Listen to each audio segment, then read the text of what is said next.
En este caso, era una mujer cuyo esposo había muerto y su esposo había sido un varón de Dios, miren, un profeta, un hombre importante, pero esta mujer tenía hijos. Y ahí va la situación, ¿no? Ahí va lo que a veces nos hace pensar de manera diferente. Pensamos que los creyentes no se van a enfermar porque son hijos de Dios. Mentira, también se enferman y se mueren. Pensamos a veces que hay creyentes como han sido fieles al Señor van a durar muchos años. No, de repente una gripe los mata. No sabemos por qué Dios actúa de esa manera. Pero yo quisiera darles esperanza de que cuando estén en la presencia de Él le pregunten estas preguntas que nosotros no tenemos respuesta aquí en la tierra. Me gustaría que alguno de ustedes llegue al reino de los cielos y le diga: Señor, yo recuerdo que presté en el banco para sembrar y ese día tú mandaste una sequía y me quedé quebrado económicamente. ¿Por qué lo hiciste? Y ahí entonces el Señor te dirá, porque la Biblia dice que el Señor, cuando estemos con Él, enjugará, Él dice, toda lágrima de los ojos de ellos. Quiere decir que cuando entremos en la presencia del Señor para vivir para siempre, porque ese es el propósito para el cual aquí hacemos nosotros estas campañas evangelísticas, o llamamos al arrepentimiento a personas. Hermanos, ese es el propósito, de que nos acerquemos más al Señor, para que cuando Él venga nos haya haciendo conforme Él quiere que nosotros nos portemos. Amén. Muy bien. Esta mujer tenía cierta actitud bastante elevada porque era descendiente de profetas, así que tenía una buena aceptación en la comunidad. Probablemente podría haber estado en una buena posición, pero la sequía afectó totalmente todo esto. Y aquí dice, vamos a ver el versículo primero.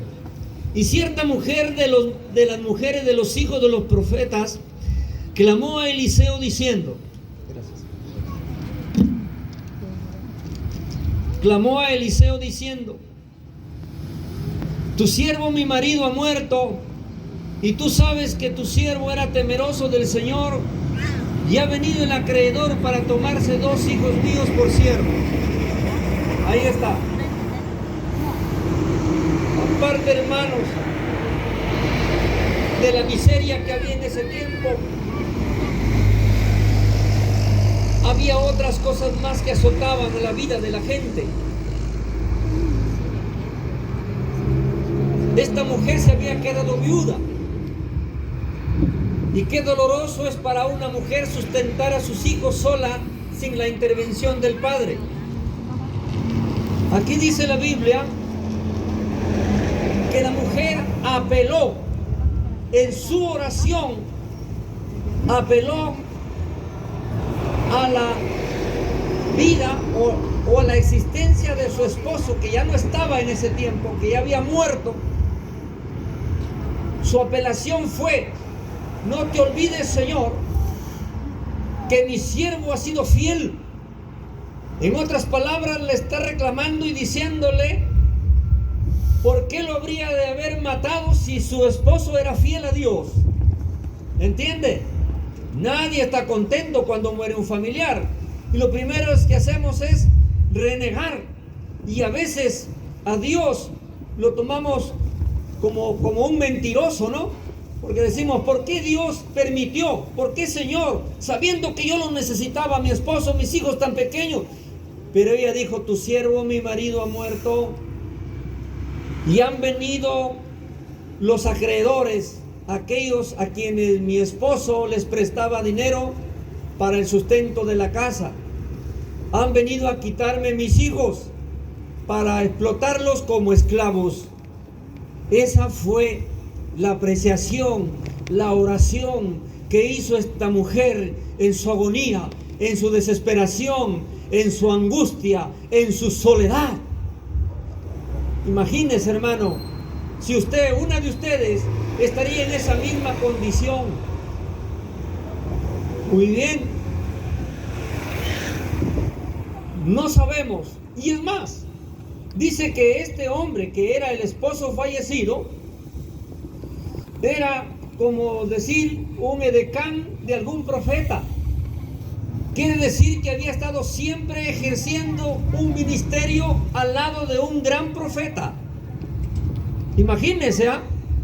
Así que nadie estamos exentos de sufrir cualquier situación dolosa o difícil, hermanos, aun cuando estemos en lo más alto o en la cumbre de nuestro éxito. Dios no espera que todavía termines de criar a tus hijos de repente y ha definido llevarte. Dios no espera de repente el momento en que tú termines tu carrera para poder estudiar y poder mejorar tu economía o tu condición social.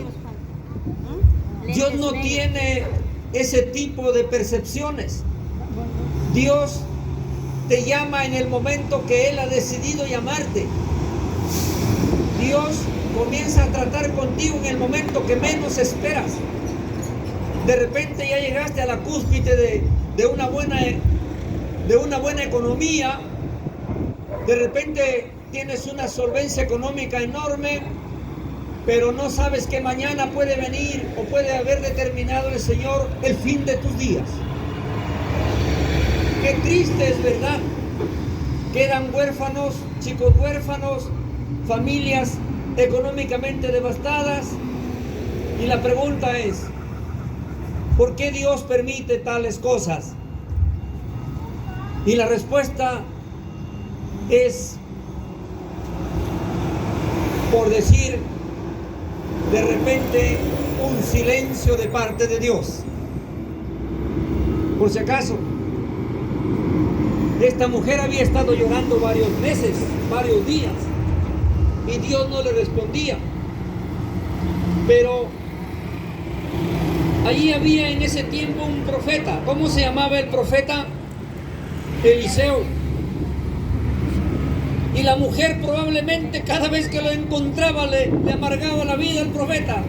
¿Y hasta cuándo vas a pedirle al Señor que venga a ayudarme?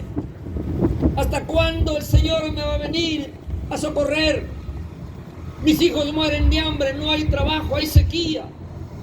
No hay producción económica, no hay producción natural, no hay alimentación. ¿Qué podemos hacer? Una desesperación enorme.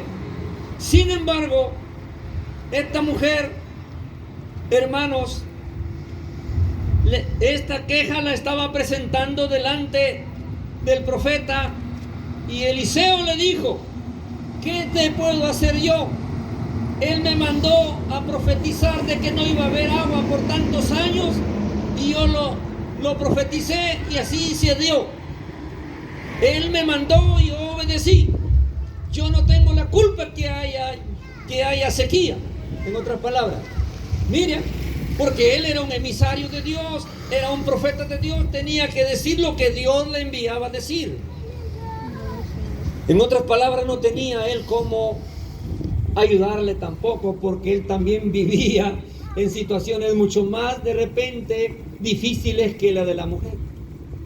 Porque los profetas eran privados de sus viviendas, privados de todo dinero, y se lanzaban al ministerio sin nada, con la misma ropa que estaban puestos. El Señor lo llamaba y con la misma ropa el Señor lo llevaba al cielo, porque esa ropa la mantenían. Y lo curioso, que para determinar si el profeta realmente era un profeta de Dios, su ropa no se envejecía. La ropa no se envejecía, hermanos. Imagínese usted. Le dice: ¿qué te haré yo? Declárame qué tienes en tu casa. Ahí está. Siempre hay, hermanos, en cualquier circunstancia, una ventana abierta que nos da una luz. Siempre hay en cualquier situación que usted esté pasando, por más cruel que lo esté pasando, siempre la misericordia de Dios llegará.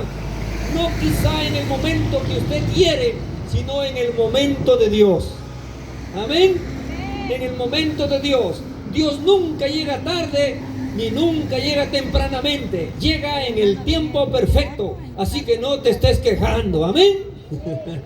Porque el Señor va a llegar en el tiempo que Él determina. Amén. Amén. ¿qué te haré yo?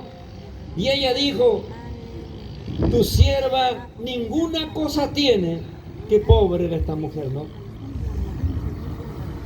No tiene nada en casa, sino una vasija de aceite. Una vasija de aceite. Hermanos, y él le dijo, ve y pide para ti vasijas prestadas de todos tus vecinos, vasijas vacías, no pocas. Entrando luego ella, o entra luego y enciérrate tú y tus hijos y echa en todas las vasijas, y cuando una esté llena, ponla aparte. Entonces, ¿cuál es el primer principio que Dios utiliza para que nosotros podamos salir de cualquier crisis? A ver si hasta aquí entendieron. ¿Cuál es el principio que Dios utiliza para poder salir de cualquier crisis? ¿El dinero? No, adiós. ¿La oración? ¿Qué es? La fe. Muy bien, hermana. Es la fe, la confianza absoluta en Dios. De repente usted todo lo ve destruido alrededor suyo, pero Dios no lo ve así. Y cuando usted deposita esa confianza en Dios, Dios hace que las cosas que usted pensaba de que no iban a resolverse de ese modo, pero Dios lo hace del modo, como se dice, divino, haciendo un milagro, haciendo cosas extraordinarias que están fuera del alcance natural muchas veces. Y justamente esa es una de las experiencias que estamos aquí viendo. Si había sequía, no solamente le estaba afectando a la mujer, no solamente le estaba afectando a esta viuda, sino a todo el pueblo, ¿verdad? Pero mire, y en todo el pueblo estaba afectado porque varios tenían vasijas vacías, y no pocas, dice la Biblia. Casi todas sus vasijas que estaban llenas de grano ahora estaban vacías. Probablemente comenzaron a preguntarle a los muchachos, ¿y para qué llevan? ¿Para qué quieren las vasijas vacías? Si no tienen nada de contenido. Ellas no sabían, los vecinos no sabían lo que Dios estaba haciendo con esta viuda. ¿Qué hubiera sucedido si ellos hubieran sabido? De repente cada uno hubiese cogido sus vasijas vacías y lo hubiese traído a la casa de la mujer. Pero la bendición no era para todas. La bendición era para esta mujer, para que se quede aquí y nos enseñe esta gran lección de que debemos tener fe en cualquier circunstancia de la vida, en cualquier cosa que afecte, y que nosotros ya lo hemos perdido todo, pero Dios nunca da por perdido nada. Amén, hermanos. Dios nunca da por perdido nada. Él siempre hará lo que ha decidido hacer. Él siempre, hermanos, dará lo que nosotros ni siquiera imaginábamos. Si les contara cómo comenzó la iglesia en Ventanilla, ustedes no van a creer. Nadie se afectó económicamente, pero la iglesia es grande. Nadie se afectó de otra naturaleza, pero de todas maneras, hermanos, la iglesia sigue creciendo y seguirá creciendo. La iglesia no es un lugar de estructuras, no son paredes. La iglesia somos nosotros, el cuerpo de Cristo. Por eso es que aun cuando nos quiten todo, nosotros seguiremos siendo iglesia. ¿Por qué? Porque la iglesia no es una estructura física. La iglesia es cada miembro que ha decidido servirle al Señor de corazón. Cada miembro que ha decidido coger el estandarte del Evangelio y avanzar y crecer y depender de su fe y de la voluntad de Dios. Amén. Esa es la iglesia. Muy bien.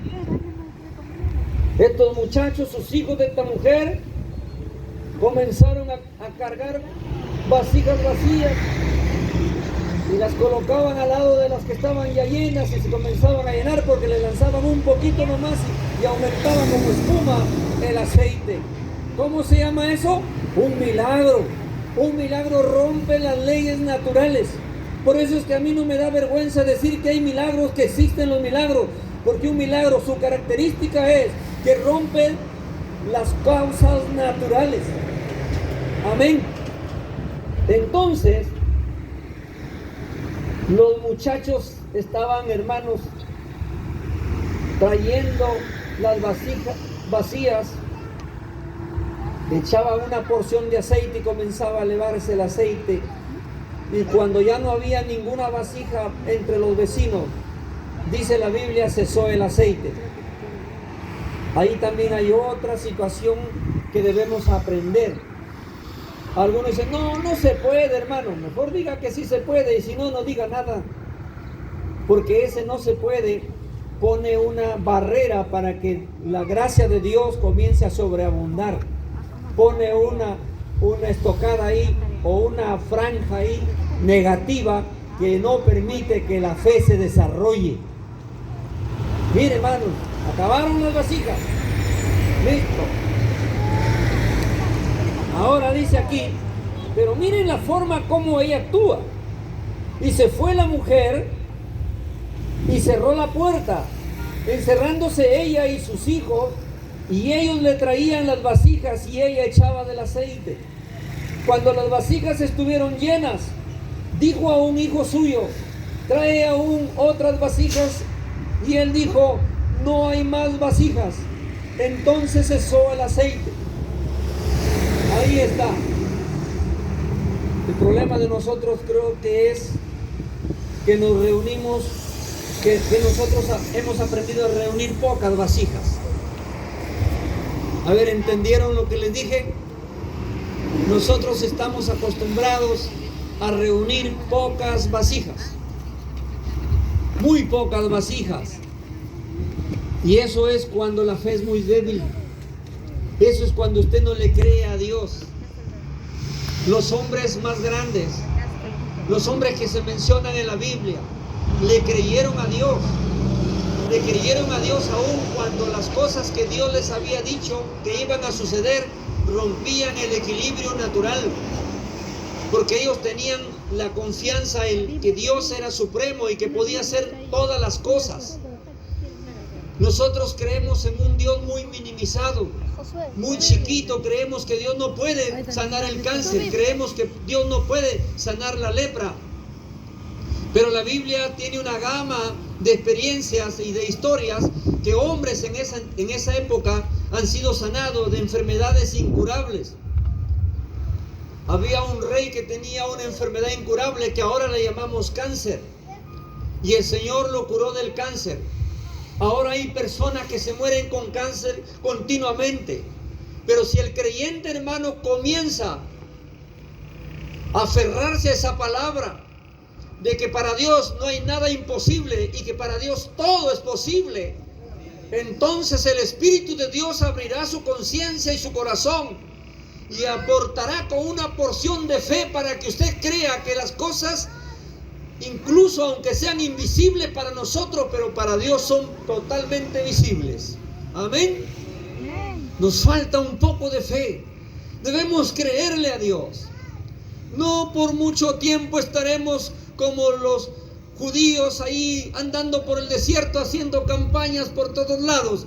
No por mucho tiempo. Llegará el tiempo en que estaremos en un lugar.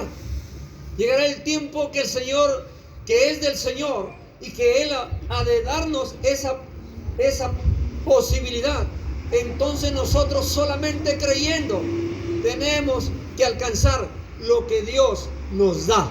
Amén, hermanos. Creyendo solamente, no nos entristezcamos por lo que nos pasó. Ya pasó, ya se realizó. Ahora, como dijo el apóstol Pablo, pero una cosa hago, olvidando lo que queda atrás y extendiéndome hacia lo que está por delante, prosigo a la meta, al premio del supremo llamamiento que nos dio Dios, y no solamente a nosotros, sino a todos los que le creen. Amén. Y a su nombre, a su nombre, gloria a Dios. Parece que están durmiendo. Muy bien, la mujer se encerró, ella y sus hijos, y ellos le traían las vasijas y ella echaba del aceite. El compromiso no es uno, El compromiso es 2, 3, 4. Les admiro porque ustedes están dentro del compromiso. ¿Se da cuenta? No solamente la madre, están los hijos, están ahí, están al pie. Aquí también hay hermanos que están siguiéndonos desde lugares lejanos. Aquí también hay hermanitas que están delicadas. Yo sé que algunas están delicadas, pero están aquí en este frío. Porque ellos están empezando a reforzar su nivel de fe. No se preocupe. Probablemente Dios tenga el deseo de sanarle de la enfermedad que le está afectando a usted y que el médico ya le asustó que no tiene cura. Justamente nosotros somos personas de fe. Creemos que Él puede sanar. Yo he visto al Señor sanar enfermos de enfermedades, hermanos, terminales. También he visto morir a hermanos con sus enfermedades. Pero he visto también doblemente, hermanos, ver a los hermanos que Dios los ha sanado de enfermedades incurables. Yo no sé cuál sea el nivel de fe de cada uno de nosotros. Hubo un hermano que nos visitó y dejó una frase que decía: cree solamente, cree solamente. Y yo sí entiendo. ¿Por qué? Porque nosotros somos personas de fe. Esta madre, me imagino que estaba muy contenta porque Dios había hecho un milagro. Todas las vasijas estaban llenas. Y cuando dijeron, no traigan más vasijas ya, ahí cesó el aceite. ¿Quién actuó así? No, ya no, hermano, ya no traigan mucha carne porque va a sobrar. Ya no traigan aceite porque hay mucho. ¿Quién dice así?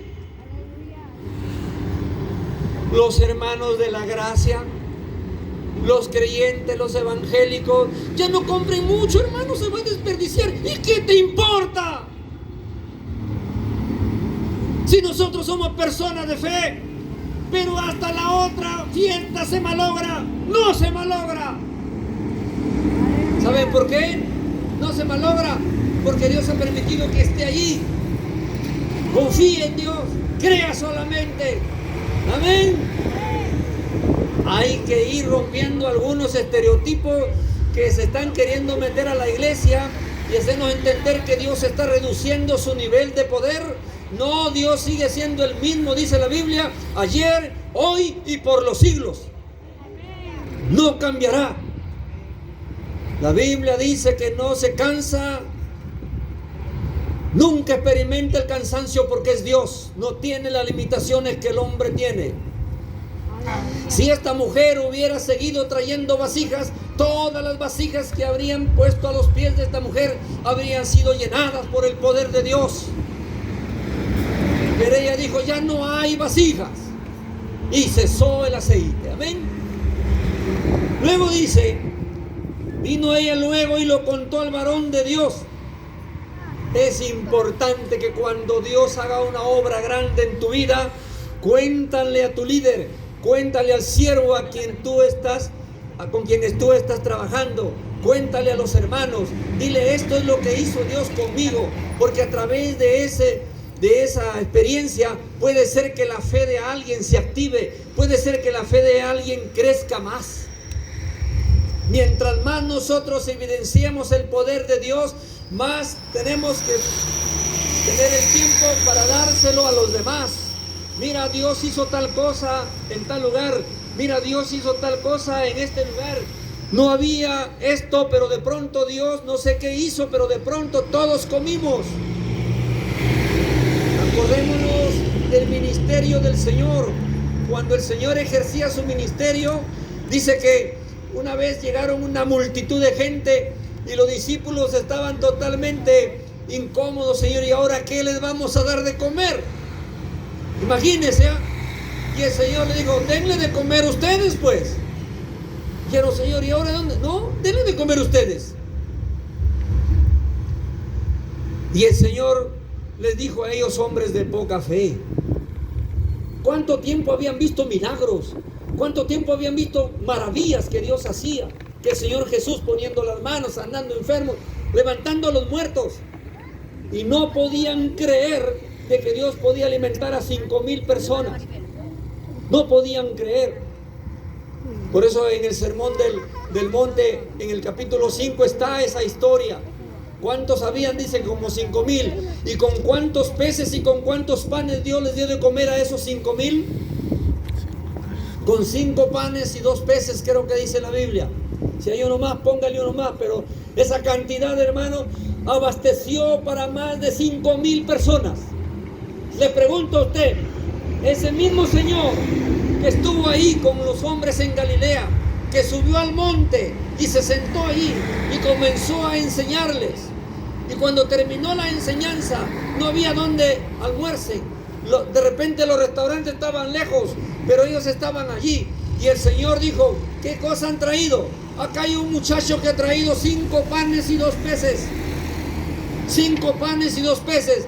Y al final dice, y la multitud de los que habían comido eran más de 5,000 personas, creo, dice, ¿no? ¿Se da cuenta? ¿No le ayuda a usted en su fe eso? ¿No se da cuenta que el mismo Señor que estuvo sentado en el monte, ahí en el sermón del monte, es el mismo que está con nosotros en este momento?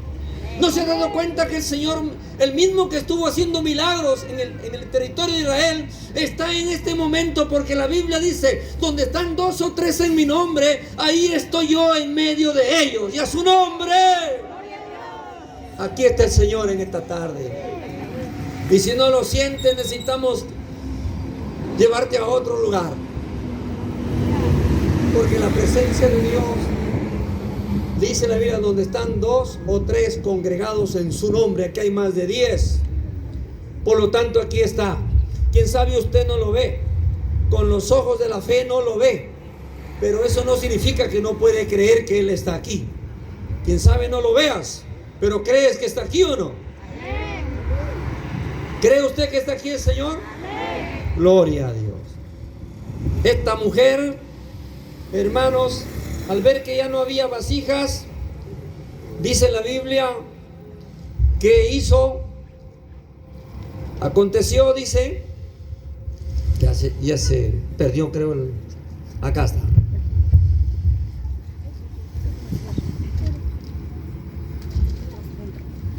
Ya se perdió. Empezó la mujer a entender de que no solamente, como dice la Biblia, no solamente de pan vivirá el hombre.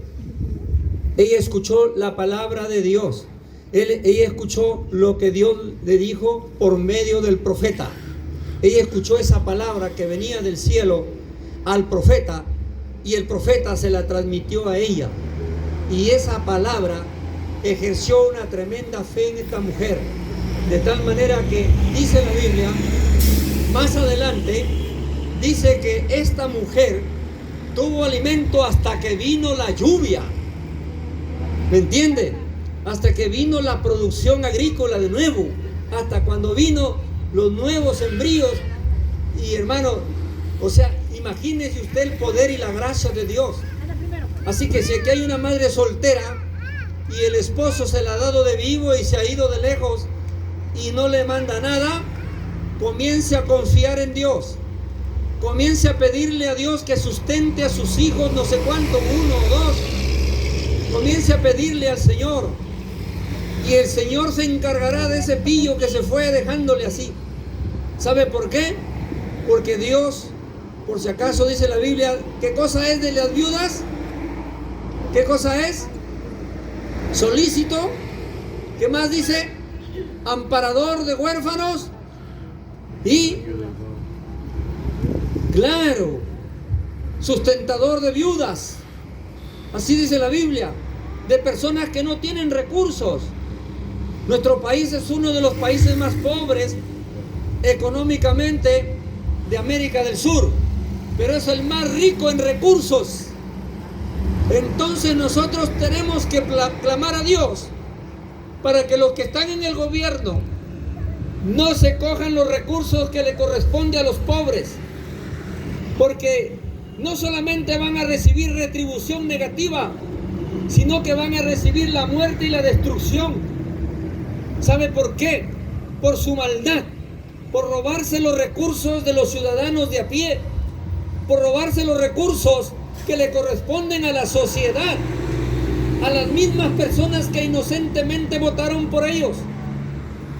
Un día estuve predicando así y una señora me llamó, me dice: tú pareces político.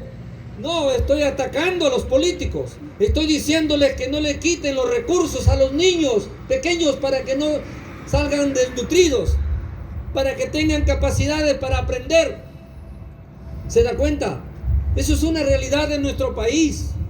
Esta mujer no tenía ni una esperanza, pero ella cifró su esperanza en el profeta, y el profeta tenía la convicción de fe de que había un Dios que podía resolver el problema.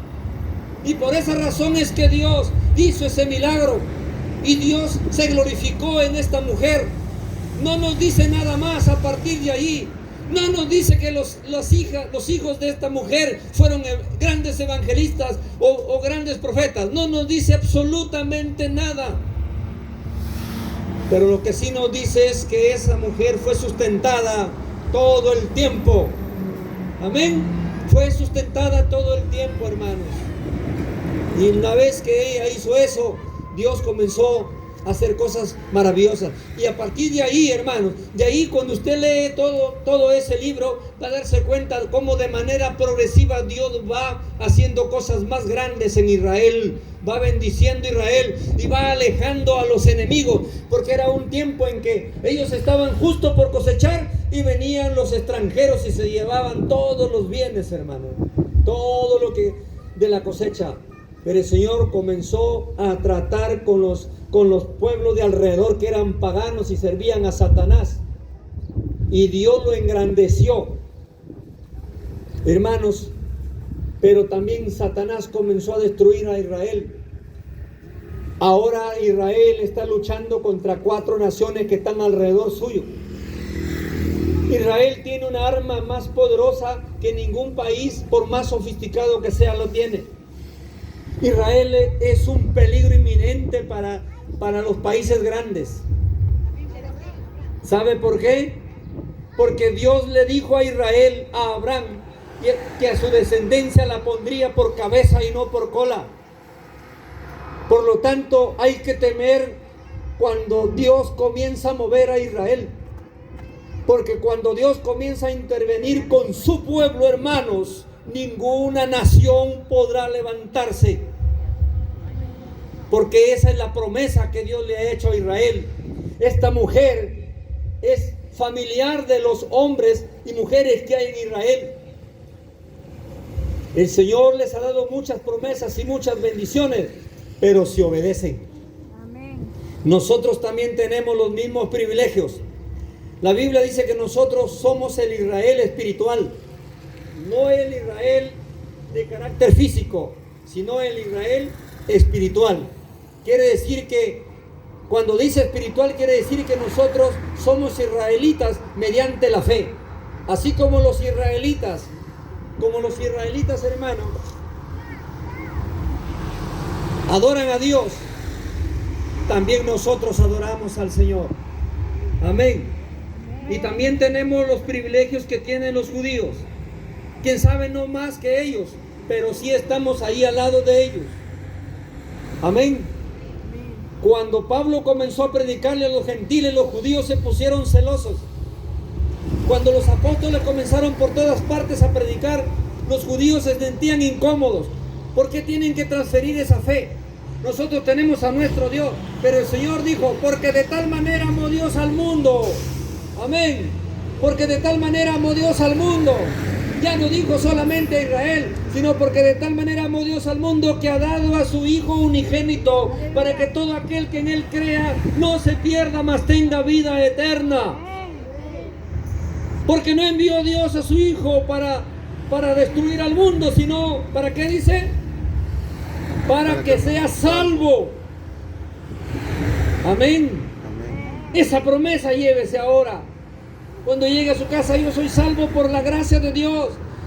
Me arrodillé delante de Dios y le pedí perdón y quiero serle fiel. No le dé lugar a Satanás. Avance a paso de vencedor. Dios lo necesita a usted para que haga lo mismo que estoy haciendo yo en este momento. Acá no hay hermanos privilegiados, todos podemos abrir nuestra boca y Dios pondrá el entendimiento para que usted que predique con entendimiento y con amor. Eso lo puede hacer Dios. Y lo quiere hacer, hermanos, pero Él no encuentra en este momento todavía corazones dispuestos. Quiero decirles eso. Yo no soy profeta, pero les estoy diciendo eso. Dios quiere usarles. Olvídense de todas las cosas que afectan su sensibilidad con Dios. Olvídense de la hipocresía y la indiferencia. Olvídense de todo lo que le afecta a su comunión con Cristo. Acérquese a Él. Apéguese a Él. Y usted verá la gloria de Dios en su vida. Verá la gloria de Dios en sus hijos. Verá la gloria de Dios en su familia. Y te asombrarás cuando veas cómo Dios está haciendo. Y lo único que vas a hacer es llorar y decirle: gracias, Señor, no lo merecía porque yo no me he portado convenientemente. Lo vas a decir. ¿Te cree que la mujer, cuando el profeta le dijo: a ver, ¿cómo están las cosas? Ya, Señor, ¿qué pasó? Cesó el aceite. Nosotros, hermanos, el Señor nos ha elegido a todos ustedes juntamente conmigo para que nosotros, dice la Biblia, vosotros sois pueblo de Dios, pueblo adquirido por Dios, para que anunciéis las virtudes de aquel que nos llamó de la luz a las tinieblas. ¿Se da cuenta? ¿Sí les dije bien? De las tinieblas a la luz. Para sacarnos de las tinieblas a la luz. Vosotros sois pueblo adquirido por Dios, nación santa, para que anunciéis, ¿qué dice? Las virtudes de aquel que nos llamó de las tinieblas a la luz. ¿Y a su nombre? ¿Y a su nombre? ¿Tienen frío? ¿Sí? Gloria a Dios. ¿Por qué no han traído su chompa? Hermanos, nosotros como creyentes tenemos que adoptar una actitud que esté liberada de envidias, de celos, de malos entendidos. No se apresure a pensar lo malo, de indiferencias. Si me hacen una indiferencia, gloria a Dios. Si no me ven con buenos ojos, gloria a Dios. Si les saludo y no me contestan 2 veces, gloria a Dios. Yo cumplo con lo que me corresponde como ciudadano. El resto es asunto del que no quiere recibirlo. Hay personas que a veces les saludo y me dicen, como el caballo, ¿no? Así algunos hacen. Algunos que cuando tú estás acercándote a ellos, ellos se van por otro lado porque no te quieren ver. Transmiten un mensaje subjetivo. No quiero encontrarme contigo. Me caes mal. No te quiero ver. ¿Eso es amor? No, hermanos. Tenemos que despejarnos de toda cosa que afecta nuestra comunión con Cristo. Nosotros no somos mundanos, nosotros somos creyentes, y los creyentes tienen, hermanos, la imagen de Cristo en sus vidas.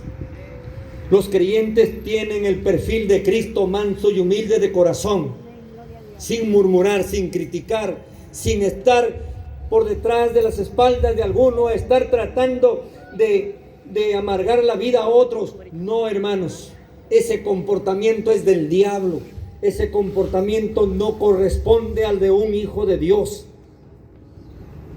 Nosotros estamos llenos de ese tipo de actitudes. La iglesia está totalmente afectada por eso. Porque ¿quién ha puesto eso? Satanás. Ha venido, ¿para qué ha venido él? Dice, para robar. ¿Qué más? Para matar. Y para... Imagínense. Entonces... vale la pena que estemos aquí. No estamos perdiendo el tiempo, estamos ganando tiempo. Estamos tratando de mantenernos firmes en la fe. Estamos tratando de que el Señor comience a tratar conmigo. Oiga, hermano, es bonito cuando el Señor comienza a tratar contigo, porque te golpea duro. A veces te pone un cáncer, pero también te sana. Amén. Yo sé lo que significa cuando Dios trata con uno, hermanos. Es bastante duro, pero es bastante hermoso. Amén. Porque cuando yo le dije, Señor, todo esto que me pasó es por causa de mis males, de lo que yo hice mal. Y entendí que Dios me amaba, porque si no, ni siquiera me hubiese visto. Me hubiese dado la espalda para siempre. Y me di cuenta que Dios me amaba, de que Dios todavía de repente por algún rincón tendría que predicar, por algún lugar tendría que predicar. Tengo acá en mi mente algunas cosas para nuestra organización. Si algún día me dan la oportunidad, yo les diría lo que se debería hacer. No porque pretendo conocerlo todo, sino que lo tengo en mi corazón y siento que es para la organización. Por eso estoy aquí. A mí no me importa el frío cuando me voy para allá y cuando vengo. No me importa que salga de mi bolsillo. Muchas veces no estoy pidiendo nada, sino que estoy explicando lo que pasa. Muchas veces tengo que coger de mis propios recursos porque así quiere el Señor. Y yo me alegro de hacer eso. ¿Sabe por qué? Porque sé que el Señor es mi proveedor. Sé que el Señor siempre va a darme la oportunidad de tener algo aquí en un bolsillo para poder venir. Eso es lo que a mí me lleva a estar aquí. No tengo ninguna codicia de poder. No tengo ninguna cosa que pueda afectar el crecimiento de la iglesia. Antes, al contrario, estoy deseoso de que la iglesia siga creciendo, siga avanzando. No importa, hermano, lo que pase. Hay que aprender a sufrir. Hay que aprender a soportar. Hay que aprender a caminar entre espinas. Hay que aprender a ver a gente que nos da la cara, una cara negativa, que nos como se dice cosas de nosotros detrás, pero nunca son capaces de estar frente a nosotros y decirnos las cosas que hablan detrás. Eso no es evangelio. Eso se debe quitar de la iglesia, se debe quitar del corazón y del pensamiento. Debemos tener un corazón semejante al corazón de Dios. Mansos y humildes todo el tiempo, hermano. Mansos y humildes, y a su nombre. Gloria a Dios. Esta mujer se gozó, vio la gloria de Dios, y el profeta seguía avanzando. Hermanos, más adelante el que quiera leer, lo va a ver a este mismo profeta que está haciendo cosas grandes. Lo va a ver huyendo por ahí también, porque también tenía miedo. También se corría de la muerte, porque los seres humanos somos sensibles a esos grandes. El profeta Elías, el profeta Isaías, todos en algún momento tenían miedo. Si ellos, hermanos, que están contenidos en la Biblia como grandes héroes de la fe, tuvieron esas experiencias difíciles, ¿por qué yo no puedo soportar lo más mínimo aquí en la iglesia? Si me miran como a la cara, gloria a Dios, que Dios te bendiga. Rompes con todas esas cosas que el diablo quiere poner para dividir. Hermanos, nuestra vida está en las manos de Dios. Y si está en las manos de Dios, deje que Dios comience a moldear sus propias vidas. Deje que Dios comience a tocar sus propias vidas. Dígale: Señor, yo tengo defectos en mi conducta que no los puedo sacar de mi corazón. Ayúdame a botar toda la basura que está dentro de mí, lleno de odio, de resentimiento, de rechazo, de lascivia, de inmundicia. Todo eso sácalo, Señor, de mí, y hazme de mí una persona nueva. No nos cuesta nada pedirle y pedirle hasta que Él logre el propósito para el cual nos tiene aquí, hermanos. No es malo hacer eso. Amén. Vamos a ponernos de pie.